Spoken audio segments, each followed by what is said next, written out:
Assalamualaikum warahmatullahi wabarakatuh. Baiklah anak-anak, hari ini kita belajar tentang interaksi sosial dalam berbagai bidang pada pembelajaran IPS. Ya, sebelum kita mulai pembelajaran, alangkah baiknya seperti biasa kita berdoa dulu ya. Semoga hari ini pembelajaran bisa dipahami dengan baik dan juga bisa melaksanakan tugas dengan lancar.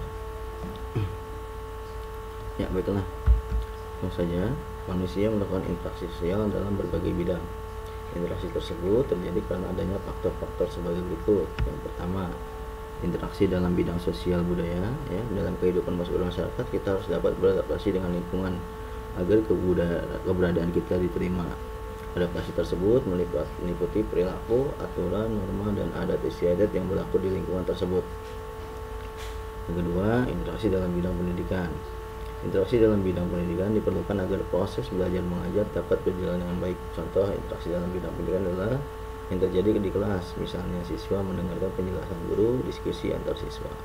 Itu berbeda ya.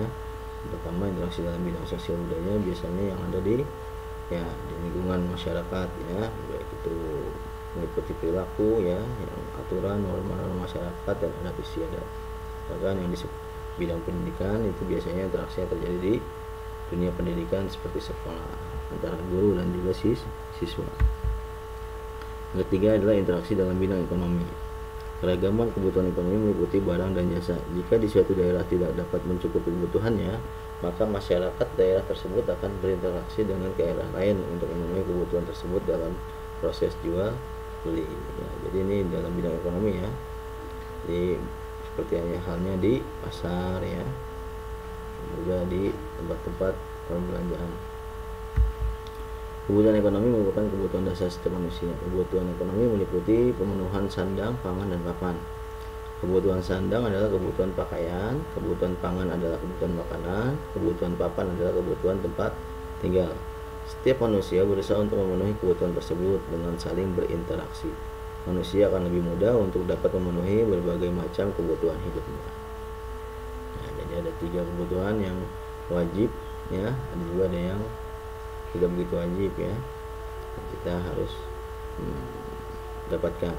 Dan ini adalah yang ketiga ini adalah kebutuhan wajib atau kebutuhan primer, yaitu sandang, pangan, dan papan. Yang tidak wajib itu adalah kebutuhan sekunder ya, seperti mobil dan lain sebagainya. Sebagai contoh, buah makanan yang kaya akan sehat saat ini membutuhkan buah. Kita dapat membeli buah dahulu di toko atau di pasar. Transaksi jual beli dengan pedagang buah merupakan contoh interaksi sosial dalam bidang ekonomi. Selain transaksi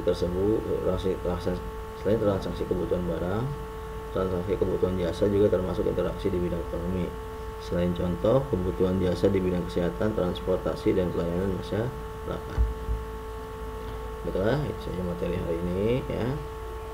Nah ya, mudah-mudahan kalian bisa memahami dengan baik ya. Untuk tugasnya ya, kerjakan di buku catatan kamu.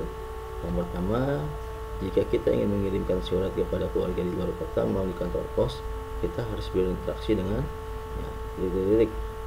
Yang kedua, manfaat berinteraksi di bidang pendidikan adalah titik-titik. 3, tuliskan contoh interaksi yang tertujuan untuk melestarikan budaya ya. Yang keempat, tuliskan contoh interaksi di bidang pendidikan atau sekolah yang berkaitan dengan kerja bakti atau gotong royong. Yang kelima, jelaskan apa yang dimaksud dengan sandang, pangan, dan pakan ya. Kerjakan ya pada buku tulis tema kalian ya. Jadi dikumpulkan dan Bapak akan nilai. Ya, itu saja pembelajaran untuk hari ini. Selamat mengerjakan ya. Mudah-mudahan kalian bisa memahami apa yang Bapak terangkan hari ini ya. Tetap semangat belajar dan jaga kesehatan. Assalamualaikum warahmatullahi wabarakatuh.